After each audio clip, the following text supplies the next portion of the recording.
අපේ වයම් බණන්නතාවේ වාගේ. වී කරල් ටික දෙපැත්තේ තියෙනවා මල් පඳුර ධර්මාසනේ හැඩවෙනවා. මේ තනකොළ මළුවේ ඉඳගෙන කාලුදායි මහරහතන් වහන්සේ පින්නතුනි සුද්ධෝදන රජුරු ඇමතිවරු 9 දෙනෙක් පිටත් කරනවානේ 1000 ගානේ දීලා.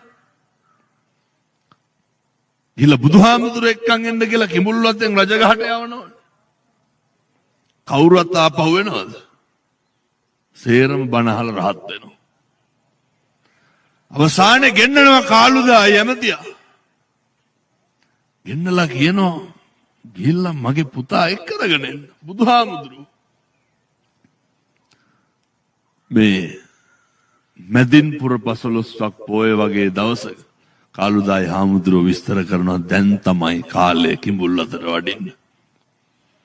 ගහකොළ ලස්සනයි මල් පිපිලා ඇල දොළ පිරිලා කෙත්වතු සාරවත් වෙලා මේ සියල්ලංගෙම සංකේතවත් කරා මැදින්පුර 15ක් පුන් පොහෝ දිනේ බුදුහාමුදුරුවෝ තමන්ගේ ඥාති සංග්‍රහය කරන්න කිඹුල්වත් පුරයට වඩින්න පටන් ගත්තා.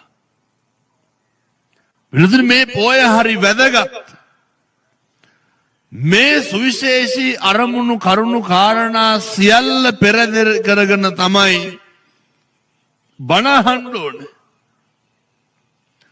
ඉදම් මේ පුඤ්ඤ කම්මං ආසවක්ඛ්‍යා වහං හෝතු සබ්බ දුක්ඛා පමුජ්ජතු